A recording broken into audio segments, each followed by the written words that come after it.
आप सभी को आज का जो मिशन समाचार है उसका शीर्षक है एक प्रभावशाली चर्च, जो कि आता है पश्चिम मध्य अफ्रीका डिवीज़न से, घना से। और यहाँ की गवाही है जिनका नाम है पीटर एन.के. ड्यूडो और सामुएल मैफोन। ऐसा हर दिन नहीं हो सकता है कि 13वां साबत परियोजना किसी अन्य बड़ी परियोजना को प्रेरित करती हो, लेकिन पश्चिम अफ्रीका देश घना की राजधानी अक्रा में ठीक ऐसा ही हुआ। लगभग 15 साल पहले घना की सेना ने सेवन डे एडवेंटिस्ट चर्च को अक्रा में अपने मुख्य बैरक में से एक में जमीन का एक भूखंड दिया था। जमीन मुफ्त में मिली। एकमात्र अनुरोध यह था कि एडवेंटिस्ट चर्च भूमि पर एक उपासना घर का निर्माण करे। सेना ने एक एडवेंटिस्ट चर्च के निर्माण के लिए कहा जहां सैनिक उपासना कर सके। घना भर में चर्च से सदस्यों के लिए परियोजना के लिए दान दिया। वे चाहते थे कि सैनिक एडवेंटिस्ट चर्च में उपासना कर सके। फिर विश्व चर्च शामिल हो गए। तीसरी तिमाही 2007 में 13वां साबत दान ने उपासना घर निर्माण के अंतिम रूप प्रदान किया। सुंदर रंगीन ग्लास खिड़कियां जो चर्च की गुंबदार छत की परिरिधि में स्थापित की गई और प्रार्थना करने वाले हाथ और पुलपिट के पीछे एडवेंटिस्ट चर्च के लोगों को चित्रित करने वाले रंगीन ग्लास पैनल। 1 नवंबर 2008 को परमेश्वर को स्थापित किया गया था। मुख्य प्रवेश द्वारा एक बाहर लटकी एक पट्टिका से उद्घाटन समारोह में भाग लेने वाले प्रतिनिधियों की एक सूची शामिल है। उनमें जर्नल कॉन्फ्रेंस के एडवेंटिस्ट चौपलासी सेवकाई विभाग के निदेशक भी शामिल थे, जो सशस्त्र बलों में सेवारत लोगों की विश्व चर्च की ओर से देखभाल करता है।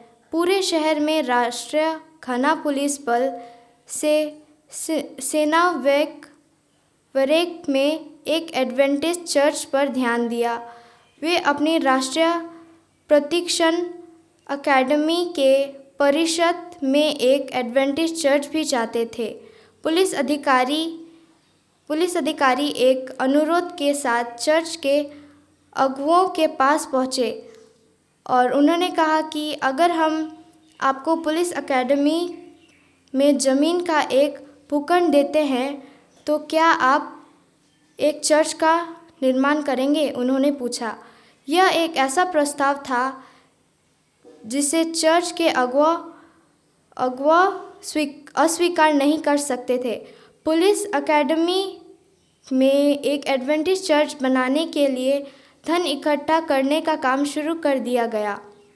दक्षिण घना यूनियन कॉन्फ्रेंस के कार्यकर्ताओं सूचित के रूप में कार्य करने वाले स्थानीय चर्च अगुआ क्रिस्टोफर अनुनु ने कहा, सैन्य बैरक में हमने जो किया है उसे देखते हुए वे इसे बनाने का काम हमें सौंप रहे हैं। एक इमारत जो उपदेश देती है। एडवेंटिस्ट चर्च के स्वयं पादरी लेफ्टिनेंट कर्नल पीटर एन.के. ड्यूडो ने कहा, सैन्य बैरक चर्च सशस्त्र बलों के लिए एक रोशनी साबित हुआ है। उन्होंने कहा, इस इमारत की वजह से लोग यहाँ आकर उपासना करना चाहते हैं। वो कहते हैं आपकी इमारत अद्भुत है, इसलिए हमारे उपदेश देने के बिना भी इमारत हमारे लिए प्रचार कर रही है। उन्होंने कहा कि चर्च में उपासना करने वाले सेवाकर्मी एडवेंटिस्टों के बारे में समझ हासिल कर सकते हैं और उसे महत्वपूर्ण बात यह है कि वे परमेश्वर और उद्धार के बारे में भी सीखते हैं। उन्होंने कहा, हम इस अद्भुत माध्यम के लिए परमेश्वर को धन्यवाद देते हैं जो सेवन डे एडवेंटिस्ट चर्च में सैन्य कर्मियों को प्रचारित करने के लिए प्रदान किया है। यह बहुत मान्य रखता है। 17 साल के अनुभवी पुलिस अधिकारी और घना के पुलिस बल में एकमात्र एडवेंटिस्ट पादरी सैमुअल मफोन को उम्मीद है कि भविष्य के पुलिस अकेडमी चर्च का पुलिस कर्मकारियों पर समान प्रभाव पड़ेगा। चर्च में 1500 से 2000 लोगों के बैठने की उम्मीद है। उन्होंने कहा, परमेश्वर हमारे लिए यह करेगा, वह चर्च का निर्माण करेगा। पश्चिम मध्य अफ्रीका डिवीज़न, जिनके छात्रों में घना भी शामिल है, के एडवेंटिस्ट मिशन निदेशक जोशिया नवारुंगा ने कहा कि वह सैन्य बैरक में 2007 की 13वां साबत परियोजना के पुलिस बल पर पड़ने वाले प्रभाव से रोमांचित है।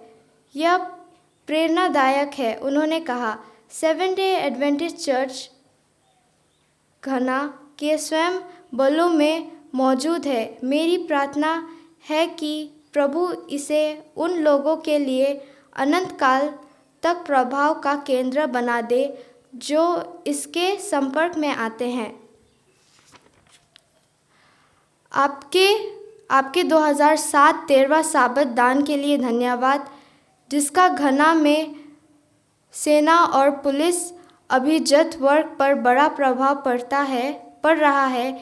इस तिमाही के 13वां साबत दान भी घना के लोगों के जीवन पर एक बड़ा प्रभाव डालेगा और वादा करता है।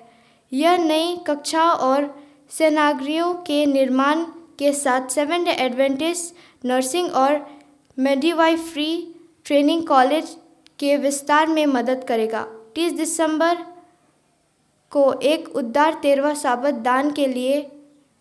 दान देने पर विचार करने के लिए धन्यवाद।